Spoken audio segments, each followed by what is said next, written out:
Lord. నీ యందు భయభక్తులు గల వారి నిమిత్తము నీవు దాచి ఉంచిన మేలు ఎంతో గొప్పది. కీర్తనల గ్రంథము 31వ అధ్యాయం 19వ వచనం.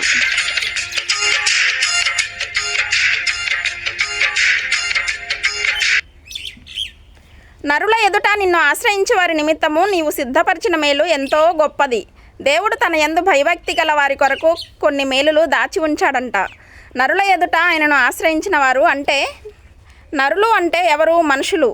మీ బంధుమిత్రులు, మీ రక్త సంబంధులు, మీ స్నేహితులు, మీ ఉద్యోగ స్థలంలో, చదువుకుంటున్నటువంటి స్థలాల్లో, మీరు బిజినెస్ చేస్తున్న ప్రాంతంలో చాలామంది మనుషులు. వాళ్ళందరి మధ్యలో మీరెవరండి అంటే, నేను యేసు ప్రభుని వెంబడిస్తాను, యేసు ప్రభు వారిని నేను నమ్ముకున్నాను.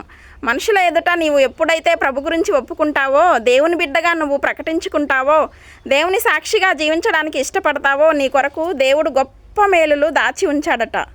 ఆ దాచిన మేలులు నీ ఇంట్లోనికి దేవుడు రిలీజ్ చేస్తాడు. యోహాను సువార్త 14వ అధ్యాయం 1-2 వచనాల్లో, నా తండ్రి ఇంట అనేక నివాసములు కలవు, లేకపోతే నేను మీతో చెప్పుదును, మీ కొరకు ఆ నివాసాలు ఏర్పాటు చేయడానికి నేను వెళ్తున్నాను అని ప్రభు అంటాడు.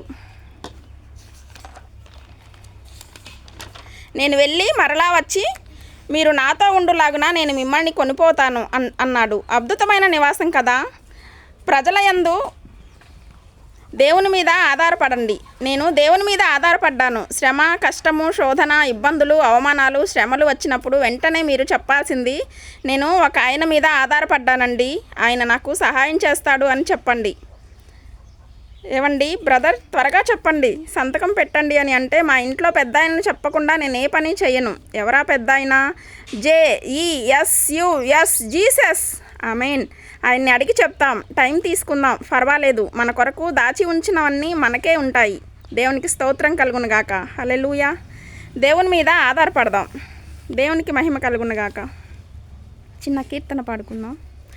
అడిగిన వారికి ఇచ్చేవాడవు, వెదకిన వారికి దొరికేవాడవు, తట్టిన వారికి తలుపులు తెరిచే దేవుడవు. యేసు యేసు నీకే స్తోత్రం, యేసు యేసు నీకే స్తోత్రం, నువ్వు నా తోడు ఉన్నావయ్యా, నాకు భయమేలా నా యేసయ్యా. హల్లెలూయా. దేవునికి మహిమ కలుగును గాక.